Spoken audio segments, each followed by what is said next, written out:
you asked me about how we came to think the way we think because of our relationship with the Francis kids, and because I grew up with other kids of color. When my white friends at the Catholic high school that I went to would start talking about Black people, and they would start saying things like, well, they don't love God, they don't love the country, they don't work hard, they're not good. I'm like, well, not the people I know.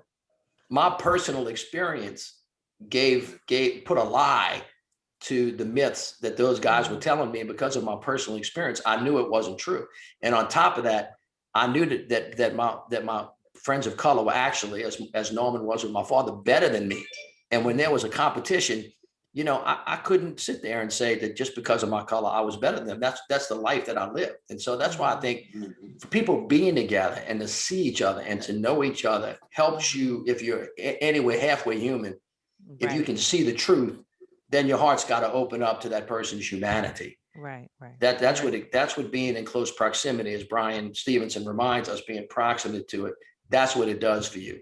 It doesn't let you create this myth that you can't see, and you can just make up stories about that are not true. Right. Make up stories about them and yourself. Both. That's powerful. Well, I mean, we lie. I mean, we look. Denial is a strong thing. You know, and that's why it's hard to talk to white people about race too, I think. And I'm struggling with trying to figure out how to do this in a way that brings, you know, folks to us. But I'm starting to really kind of understand that there's some things that are too painful for people to admit and to remember, which is why acknowledgement and reckoning is so hard. There are moments that wake us up that we can't turn away from. Like George Floyd, can't turn away. You can't turn away from that. You can try. You can try to explain that away 15 different ways, but you can't, right?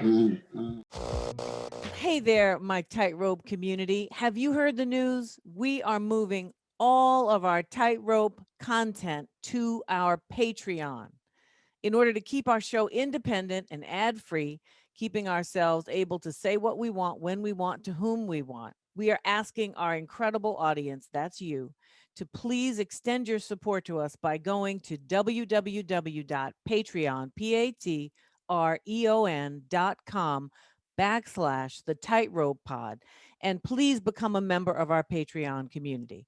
Here in this new location, we will continue to bring you our full-length episodes, exclusive opportunities to interact with us on a regular basis, and also some behind-the-scenes content.